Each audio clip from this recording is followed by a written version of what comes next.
বিকেলে বা সন্ধ্যার নাস্তা ডালপুরি। ডালপুরি খেতে খুবই মজা। হোটেল স্টাইলে তৈরি করব আজকে। হোটেলে যেভাবে বানাই ঠিক সেভাবে তৈরি করব। সবাই দেখতে থাকুন পুরো ভিডিওটা। আসসালামু আলাইকুম ফ্রেন্ড, সবাই কেমন আছেন? আশা করি আল্লাহর রহমতে সবাই ভালো আছেন। আমি আলহামদুলিল্লাহ অনেক ভালো আছি। তো এই যে দেখুন, এখানে কিছু ডাল নিয়েছি। এই ডালটা আমি সেদ্ধ দেবো।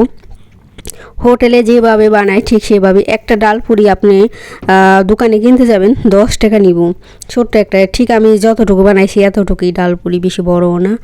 তো আমি এখন অল্প করেছি, যেখানে মনে করেন 4টা ডালপুরি 40 টাকা, সেখানে আপনি ঘরে তৈরি করবেন মাত্র 10 টাকা খরচ করে। অল্প একটু, বেশি না, অল্প একটু ময়দা লাগবে, একটু ডাল। আর ডাল কম বেশি সবাই আমরা ঘরে খাই। তো সেখান থেকে ধরেন সিদ্ধ ডাল, যদি সিদ্ধ ডাল করতে পেতে অতটা সময় লাগে না। এ ডাল সিদ্ধ হতে মাত্র 5 মিনিট সময় লাগবে। তো ডালটা আগে সিদ্ধ করে নিব। এখানে আমি 2টা কাঁচামরিচ দিয়েছি আর 2 কোয়া রসুন দিয়েছি। দেখুন আমার ডালটা সিদ্ধ হয়ে গেছে, আগে ঝরঝরা করছি। ডালের ভিতরে আমি হলুদ দিইনি, কারণ হলুদটা দিলে কেমন যেমন হলুদ হলুদ হয়ে যায় পুরিতে। তো আপনারা যদি ডালের ভিতরে দিতে, আর পেঁয়াজ দিবেন না ডালের ভিতরে। পেঁয়াজ দিলে কিন্তু পেঁয়াজ তো নরম, ডাল কাতকাতা হয়ে যাব। আর ডাল পুরিতে যদি পেঁয়াজ দেন ভেজে দিতে পারবেন ব্রাউন কালার করে, আর এই আলুর ভর্তার মতন, মানে ইয়ের সাথে মেখে একবার গুঁড়ো করে, একবারই এই ডালের সাথে মিক্স করে একবার গুঁড়ো করে দিতে হবে। তাহলে দেখবেন ওই ডাল পুরিটা খেতে খুবই মজা।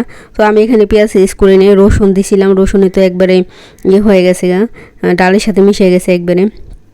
এই যে দেখুন, আর কাঁচামরিচটা সেদ্ধ হয়েছে, একটু ভেঙে দিয়েছি ডোলে ডালের সাথে। আর ডালটা যত ঝরঝরে হবে আপনার পুরিটা তত ভালো হবে। আর ডাল যদি ভেজা ভেজা থাকে ক্যাতকাতা, তাহলে কিন্তু ডাল পুরি খেতে মজা হবে না, কেমন জানি। আর দেখবেন হোটেলে একবার ঝরঝরা ডাল থাকে, ওই ঝরঝরা ডাল দিয়ে ওরা পুরি বানায়। তো ওইভাবেই আমি ডাল পুরি বানাবো আজকে। তো এই ডাল পুরিটা অনেক মজা খেতে। সন্ধ্যাবেলা বা বৃষ্টি বাদল হলেই ভাজা পোড়া খেতে মন চায়, স্ন্যাক জাতীয় জিনিস, ব্রেকফাস্ট। তো এটা এইভাবে আপনারা আমার মতো করে এইভাবে আপনারা যদি বাইরে যান কোনো জায়গায় ঘুরতে, এভাবে ঘরে একটা টিফিন বক্সে বানিয়ে নিয়ে যেতে পারেন। তো ঘরে স্বাস্থ্যসম্মত। আর দোকানে তো ধরেন একটা ডাল পুরি বানায়, কত তেল দেয়, হয়তো অনেক দিন করে তেল ভাজে, প্রতিদিন ভাজরে রেখে দেয়। আর বেশি ভাজা তেল তো স্বাস্থ্যের জন্য খুবই খারাপ। যাদের গ্যাস্ট্রিক আছে বা আলসার আছে পেটে, তাদের তো এই ডাল পুরি মানে বেশি ভাজা পোড়া, মানে যারা পুরানো তেলে ভাজে তাদের তো খুবই খারাপ, তাদের স্বাস্থ্যের জন্য। এই ডাল পুরি পেটে কিন্তু ঘাও হয়ে যায় যাদের আলসার আছে, গ্যাস্ট্রিক আছে। আর এই আলসার থেকেই মানুষের ব্লাড ক্যান্সার হয়, ওটা মানে পেটের ভিতরে ঘাও হয়ে যায়। তো ওইটা মনে করেন বেশি মানুষও বেশি দিন বাঁচে না, তাড়াতাড়ি মারা যায়। যাদের আলসার আছে পেটের ভিতরে, তারা তো ঝাল তেল একদমই খেতে পারবো না। তো এখানে যাদের এই সমস্যা আছে তারা ভাজা পোড়া অ্যাভয়েড করবেন। আর মাঝে মধ্যে এভাবে যদিও বা খান, অনেক দিন ধরেন সপ্তাহে একদিন এভাবে ডাল পুরি ভালো তেলে, একবার ফ্রেশ তেলে ভাজবেন। ওই তেলটা একবার 2বার ইউজ করলে তারপর আর ইউজ করতে পারবেন না, কারণ তেল ভাজলে তেলের গুণাগুণ নষ্ট হয়ে যায়, তখন ওটা বিষে পরিণত হয়।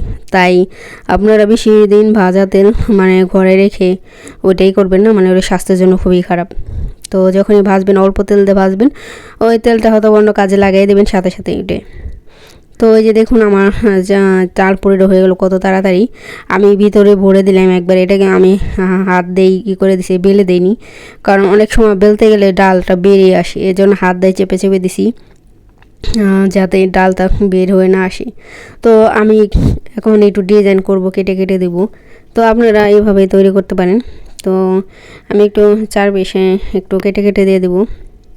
এই যে দেখুন, একটু হালকা পাতলা একটু ডিজাইন করলাম, মানে দেখতে সুন্দরের জন্য। তো এইভাবে ছুরি দিয়ে কাটতে গেলে আর কি ডালটা বেরিয়ে যায়। তো এই ছুরি দিয়ে না কাটাই ভালো। ডিজাইন করতে গেলে, এটা ভাজতে গেলে মনে হয়তো ছুটে যাবে। তো সবাই দেখতে থাকুন ফুল ভিডিওটা। আর ডাল পুরির ডিজাইন না করাই ভালো। তো আমি এমনি করছিলাম কোনো রকম, বেশি আমি চেপে দিইনি গিয়ে বেশি রকম, মানে যে যাতা যে দে তাহলে কেটে যাব। তবু আমার একটা ভাজতে গেলে একটা মানে কাটছিলাম, তো একটা কেটে গেছিলো, ওটাই হয়তো বা বেশি কাটা হয়ে গেছে সেই জন্য।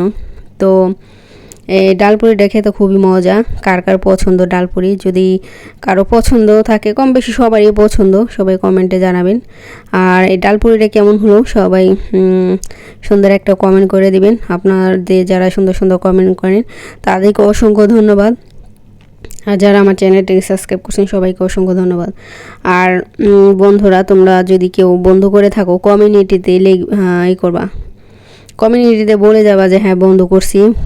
কমেন্ট বক্সে বলবেন না, কেউ কমেন্ট বক্সে বলবেন না, তাহলে আমি বন্ধ করব না। কমেন্ট বক্সে না বলে কমিউনিটিতে বলে যাবে, আর কমিউনিটি থেকে সবার যে ঘরে যাওয়া সম্ভব হবে।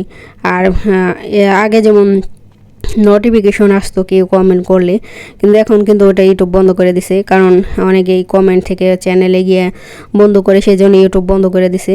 এখন কমেন্ট থেকে যাওয়া যায় না, মানে যদিও বা যায় কমেন্ট থেকে যাওয়া যায়, তাহলে ভিডিওতে ক্লিক করে তারপরে কমেন্ট দেখতে হবে। এর জন্য আর ওয়াইটিতে কমেন্ট দেখা যায়, কিন্তু চ্যানেলে যাওয়া যায় না ওয়াইটি থেকে।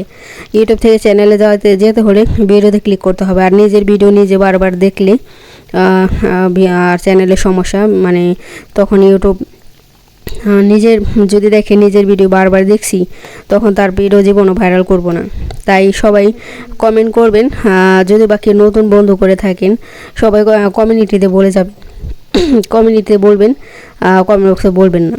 সেজন্য যারা অনেকে আছে যে করে বন্ধ করে কমেন্ট বক্সে লিখে দেয়, কমেন্ট বক্সে না লিখে কমেন্টে, আমরা তো কমেন্টে চেক করি সবসময়, দেখি কে বন্ধ করছে, তখন তাকে বন্ধ করে দিই। তো এই যে দেখুন আমার ভাজাও হয়ে গেল গা। আমার কত মজার একটা, অনেক মজাই ডালপুরিটা খেতে। তো দেখুন কত সুন্দর হয়েছে। আর ভিতরে বেশি বেশি ডাল দিলে, যেহেতু ঘরে তৈরি, দোকানে তো অল্প ডাল দেয়, বেশি করে ডাল দিলে অনেক মজা লাগে। তো আমি একবার বেশি করে যেতে যেতে ডালছি, তো দেখছিনি তুই, দেখুন কত ডাল ভিতরে, ডালটা বেশি থাকলে অনেক ভালো লাগে। তো আজকের রেসিপিটা কেমন লাগলো, সবাই ভালো থাকবেন, সুস্থ থাকবেন, আল্লাহ হাফেজ।